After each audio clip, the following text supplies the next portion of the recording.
Nasaan kaya si Bebang? Sana wala siya para mapindot ko tong doorbell nila. Kung sino man yung pipindot sa doorbell namin, babasahin ko ng water blaster. Iyari na kayo, nakatago ako dito sa taas ng bahay namin. Walang tao, pwede na akong magpindot sa doorbell nila. Si Princess na naman, bumalik siya. Ayun, walang nakakita sa akin, walang sumasaway, pwede ako mapindot ng maraming beses. Oh no! Princess, tigilan mo yung doorbell namin, huwag kang pindot na pindot, babasahin kita. Yahoo! Hoy, Bebang, huwag mo akong basahin. Umalis ka kasi dyan, huwag mong paglaruan yung doorbell namin para hindi kita basahin. Ang damot mo naman, Bebang! Ayaw mo magpapindot sa doorbell nyo! Bakit? Kapag nasira ba yan, papalitan mo? Hindi! Bakit ko naman babayaran? Ayun pala kaya wag kang pindot ang pindot dyan, Princess! Isang pindot na lang! Makulit ka talaga, ha? Eto pang sayo! Susumbong kita, Bebang! Lagi mo na lang akong binabasa!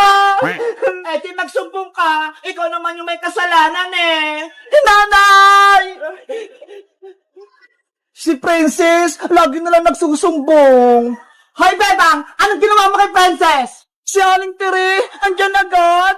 Nay, si Bebang po. Binabasa niya ako ng water blaster niya. Ikaw, Bebang, lagi mo na lang inaaway yung anak ko. Bakit? Ano kasalanan sa'yo ng anak ko? Kasi po, Aling Tere, si Princess, makulit siya. Lagi niya pinipindot yung doorbell namin. Dahil lang sa doorbell? Binasa mo siya? Paulit-ulit po kasing pumipindot si Princess Aling Tere. Hindi po siya masaway. Nung nakarang araw din po, Nay, binasa ako ni Bebang ng tubig. Tignan mo, Bebang, habang tumatagal, sumasama na yung ugali mo. Lagi mo kinawin si Princess. Sorry po, Aling Tere. Hindi na po mauulit. Mabuti nga sa'yo, Bebang, napagalitan ka ni Nanay. Princess anak, okay ka na ba? Napagalitan ko na si Bebang. Nay, gusto ko pong magpindot sa doorbell nila, Bebang. O sige na, magpindot ka na sa doorbell. Ako nang bahala sa'yo. Hindi ka nababasay ni Bebang. Yay! Makakapindot na ako! Lagot kayo kapag nagising si Nanay. Ayaw niya pa naman ng maingay. Ang saya mapindot ang doorbell. Hindi na ako babasay ni Bebang. Sinong nagpipindot ng doorbell? Natutulog ako Mga istorbo.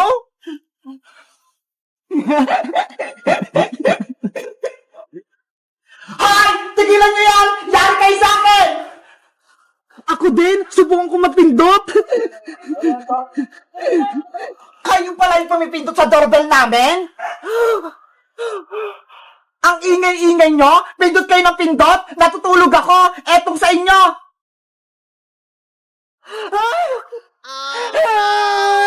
Napasa ako! Nay! Si Alex si Tam! Binusan po ako ng tubig! Maring Princess, umalas kayo dito! Kung hindi, paliliguan ko kayo! Princess anak, takbo na! Galit na si Maring si Tam! Nanay! Antay! Sabi ko sa inyo, huwag kayong maingay Nagalit tuloy si Nanay! This is Bluebell. It Wow! looks just like a Ang galing liquid nila! gold when you touch it. Hindi sila lumulubog sa oblink! Ano yan, Princess? Panood ako! Eto, Bebang, tignan mo! Ang say naman yan laruin! Anong tawag sa ginawa nila, Princess? Oblink yung tawag dyan, Bebang! Gawa sa cornstarch, pati sa tubig! Princess, gusto mo? Gumawa din tayo ng sarili nating oblek? Talaga, Bebang? Gagawa tayo? Oo, kasi may cornstarch pa sa bahay. Hindi na ginagamit ni Nanay. Sige, kunin mo! Tapos maglaro tayo ng oblek! Wait lang, kukunin ko yung cornstarch sa bahay, Tapos ikaw naman, magigib ka ng tubig, ilalagay mo sa batya. Dito tayo maglalaro sa taas. Okay, tara na! Gagawa na tayo ng oblek! Ito yung mga kailangan namin. Malaking batya, tapos tubig.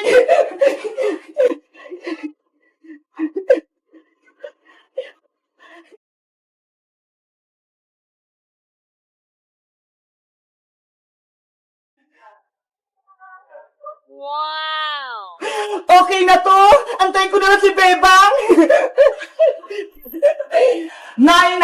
Kukunin ko na po yung constant sa kusina, ah! Lalaroin po namin ni Princess! Wow! Ang dami nito! Princess! Ito na yung kailangan natin! Wow! Ang dami naman yan, Bebang! Siyempre, para madami tayong magawang oblek! Oo nga, no? Halika na! Gumawa na tayo! Handa na yung tubig, pati batya! Excited na ako! Sana ma-perfect yung oblek! Bebang, simulan mo na! Ang una nating gagawin, maglalagay tayo ng pangpakulay sa tubig. Ano kulay yan, Bebang? Pink ito, Princess, kasi favorite color ko.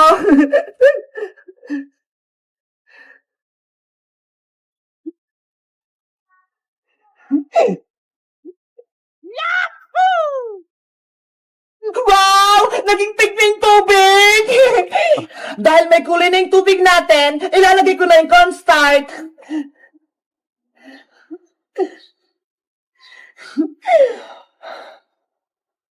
Konti-konti mo lang ilagay mo, Bebang, para hindi palpak yung oblek natin. Okay. Okay.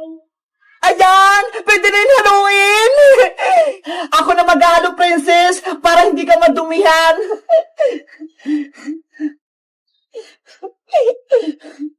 Wow!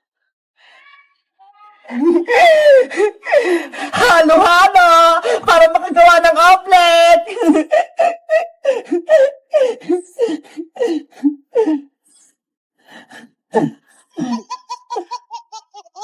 Haluin mo na mabuti, Bebang, hanggang sa ilalim! Kulang pa ata to na constant, Princess! Dadagdagan ko pa!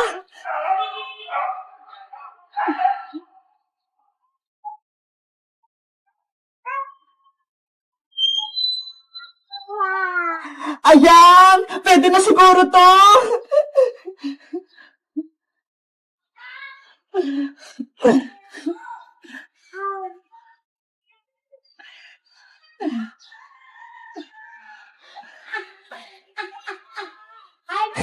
Ang gandang tignan!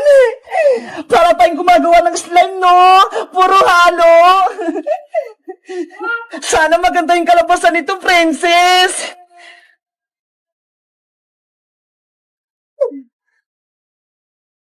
Hala!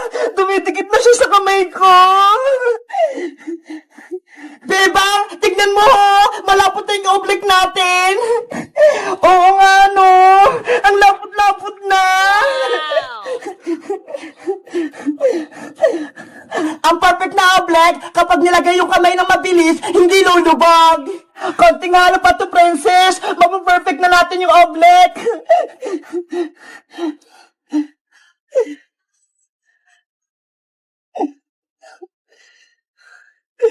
Bebang, gusto ko din maghalo-halo niyan. Okay, ikaw naman, Princess. Wow, ang sarap sa kamay, ang lamig.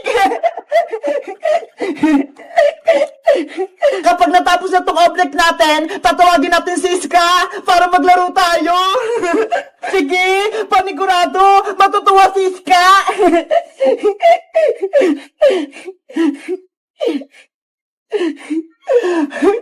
Ang ganda! Okay na ito, Princess! Gawa na yung oblek natin! Wait lang, Bebang! Titastingin ko kung okay na yung oblek natin! Bebang! Hindi lumubog yung kamay ko! Perfect yung oblek natin! Ang galing natin, Princess! Nakagawa tayo ng oblek! Simulan na yung laro! Pwede nakapakan yung oblek! Ako ang unang tatalon sa batya, Princess! Sige, Bebang! Basta ako sunod sa'yo, ha? Ready? Get set? Talon! Princess! Hindi ka ako lumubog! Wow!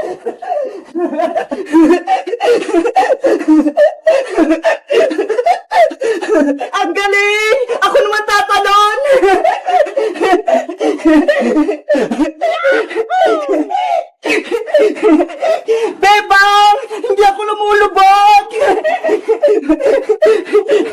Francis, salit-salitan tayo!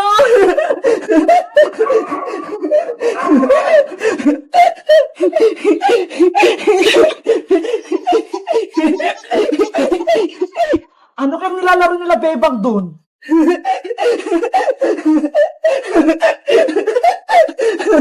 Wow! May oblique sila! Bebang, tignan mo si Bojo ko, sumisilip. Ano yun, Boyong? Anong kailangan mo?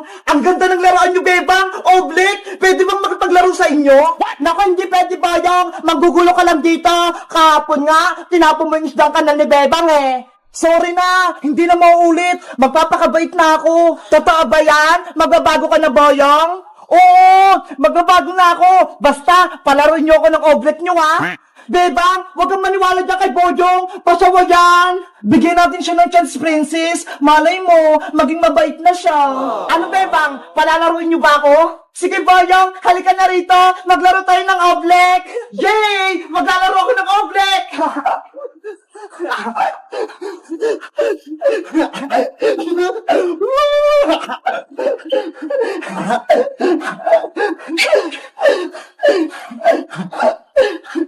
Hoy, Bojong! Dahan-dahan ka lang! Masasira yung oblique namin! Ang saya-saya ko! Hindi ako lumulubog! Boyong! Tama na! Kami naman! Ayoko pa, Bebang! Nag-enjoy pa ako eh! Ano ba yan? Sabi ko sa'yo, Bebang eh! Dapat hindi mo na yung sinama sa laro natin! Ang ganda nitong oblique! Ang sarap-sarap laruin!